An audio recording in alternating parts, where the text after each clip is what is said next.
mutlak bagi pendidikan dan pengajaran. Selanjutnya, identifikasi dari penelitian saya yaitu yang pertama, proses pembelajaran terlaksana di dalam kelas masih konvensional atau menggunakan metode ceramah. Nah, seperti yang kita ketahui, banyak guru-guru di sekolah masih menggunakan metode ceramah atau monoton begitu aja, tanpa menggabungkan metode yang lain di dalam pembelajaran. Yang kedua, hasil belajar siswa pada mata pelajaran IPA kelas 4 bab 4 materi mengubah bentuk energi masih rendah. Yang ketiga, kurangnya perhatian guru dalam menggunakan metode pembelajaran yang bervariasi yang mengakibatkan hasil belajar peserta didik kurang maksimal. Nah, itu juga sama yang kayak saya bilang tadi, guru kurang memvariasikan model pembelajaran sehingga pembelajaran itu cuma monoton kayak gitu aja, duduk diam pulang tanpa ada variasi-variasi yang lainnya. Nah, yang keempat, faktor yang mempengaruhi penggunaan metode tutor sebaya dalam meningkatkan hasil belajar siswa. Selanjutnya, batasan masalah ini yaitu agar permasalahan-permasalahan yang tidak terlalu luas, maka dalam penelitian ini hanya dibahas pada pengaruh metode tutor sebaya terhadap hasil belajar IPA siswa kelas 4 bab 4 materi mengubah bentuk energi di SD Negeri Sinarsa pada tahun ajaran 2023-2024. Selanjutnya, yang pertama itu pengertian metode tutor sebaya. Menurut Ahmadi dan Supriyono tahun 1991 pada buku halaman 73, tutor dalam pembelajaran tutor sebaya adalah siswa yang sebaya yang dituju atau ditugaskan membantu temannya yang mengalami kesulitan belajar, karena hubungan antar siswa dalam umumnya lebih dekat dibandingkan hubungan dengan guru. Contohnya, misalnya kita lagi di perkuliahan ini, kan kalau misalnya ada teman kita yang lebih tahu, pasti teman kita yang lebih tahu inilah yang kayak dapat menjelaskan, daripada kan hubungan kalian misalnya lebih dekat gitu kan, bisa menjelaskan ulang apa yang telah disampaikan dengan dosen. Nah, selanjutnya metode pembelajaran tutor sebaya menurut Dignal dan Majid pada tahun 2013 pada halaman 206 merupakan kegiatan pembelajaran yang dilakukan seorang siswa kepada siswa lainnya, dan salah satu siswa itu lebih memahami materi. Pastinya harus ada siswa yang lebih memahami materi sehingga dia bisa memberitahu kepada temannya yang tidak paham. Selanjutnya yaitu pengertian hasil belajar. Hasil belajar merupakan penilaian ataupun keseluruhan yang diterima peserta didik berdasarkan proses melaksanakan pembelajaran. Selanjutnya, di dalam metode tutor sebaya juga memiliki kelebihan dan kelemahan, di mana menurut Suryono dan Amin dalam Jamalah pada tahun 2006 di halaman 35, kelebihan dari metode tutor sebaya ini adalah yang pertama, adanya suasana hubungan yang lebih akrab dan dekat antar siswa sebagai tutor yang membantu, di mana siswa yang membantu dan murid yang tidak mengerti pasti akan semakin akrab. Yang kedua itu, bagi tutor sendiri kegiatannya merupakan pengayaan dan menambah motivasi belajar. Nah, siswa yang tahu tadi pasti motivasi untuk belajarnya bertambah karena dia sangat puas dalam mengajari temannya sendiri. Nah, yang ketiga bersifat efisien, artinya siswa yang tahu tadi bisa lebih banyak membantu siswa yang lain.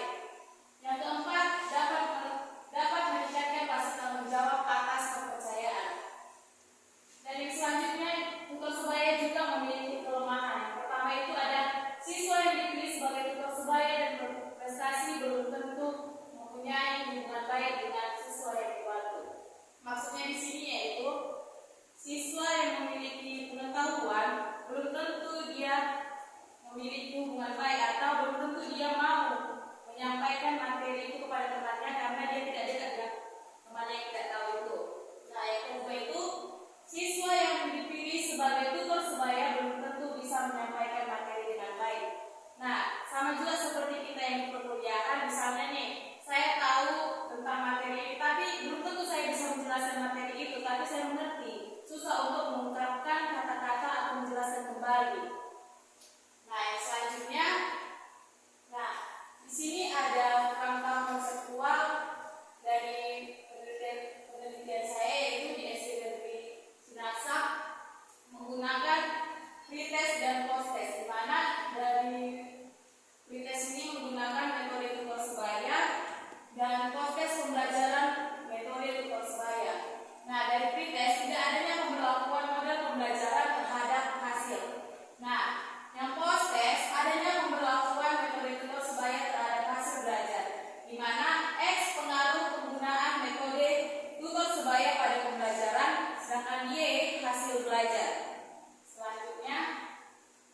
perubahannya atau timbul variabel terikat atau dependen dalam penelitian ini yang merupakan variabel bebas X, yaitu model pembelajaran metode tutor sebaya. Dan yang kedua ada variabel terikat, yaitu variabel terikat merupakan variabel yang dipengaruhi atau menjadi akibat karena adanya variabel bebas.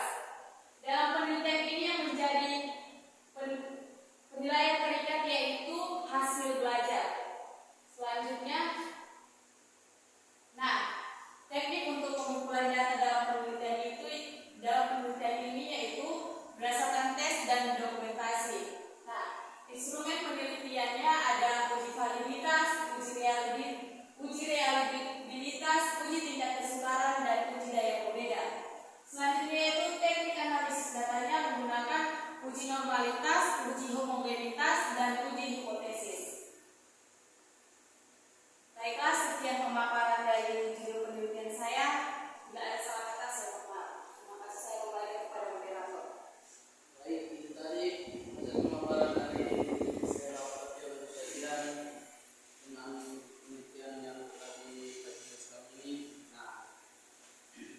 Untuk selanjutnya kita sampaikan beberapa pertanyaan kepada saudara kerja tentang judul penelitiannya. Silakan, adakah dari saudara-saudari yang bertanya? Baik, itu tadi silakan pertanyaannya. Terima kasih. Perkenalkan, nama saya Dekalia Margarita. Saya di sini mau bertanya kepada Anda. Kenapa Anda tertarik mengangkat topik ini dalam penelitian Anda?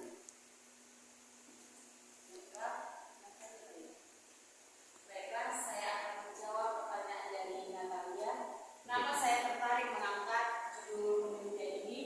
Karena saya pernah melakukan observasi di sekolah sinaksa, observasi atau bisa dibilang pengabdian masyarakat. Nah, di sana saya melihat guru yang sangat monoton melakukan pembelajaran tanpa menarik perhatian siswa. Nah, saya juga tertarik untuk melakukan penelitian ini karena saya melihat siswa yang cuma duduk belajar pulang udah kayak gitu aja tanpa ada interaksi antar siswa lain dalam proses pembelajaran. Makanya saya tertarik untuk menarik metode tutor sebaya supaya siswa dapat berinteraksi dengan siswa lainnya. Terima kasih. Saya kembali kepada moderator. Baik, itu tadi jawaban atas pertanyaan dari Betalia. Jika ada saudari yang mau bertanya, silakan untuk bertanya dalam pertanyaannya.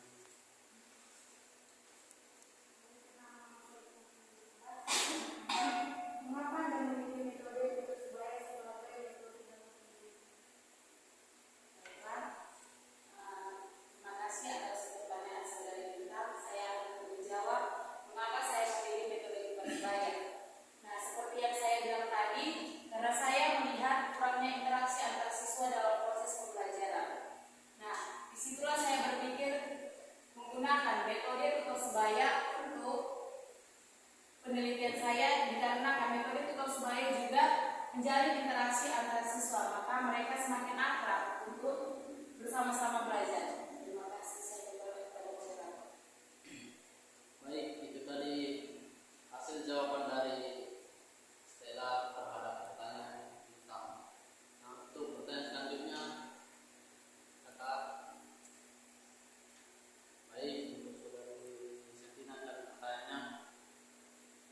Baik, menjadi pertanyaan saya, apakah metode yang Anda angkat menjadi bahan diskusi Anda dapat diterapkan di sebuah kelas? Coba Anda jelaskan. Baiklah, saya akan menjawab pertanyaan dari Selina.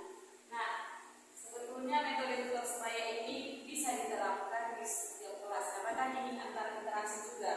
Misalnya kayak mana ya, dibilang kan siswa sama-sama nih belajar. Pasti di dalam satu kelas itu ada siswa yang pasti mengetahui apa yang telah dijelaskan gurunya. Gak mungkin semua nggak tahu, kan? Lebih dominan lah udah kita lihat juga kan observasi. Jadi metode tutor sebaya menurut saya bisa digunakan di semua kelas karena ini juga kita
dikarenakan saya melihat kurangnya interaksi antar siswa.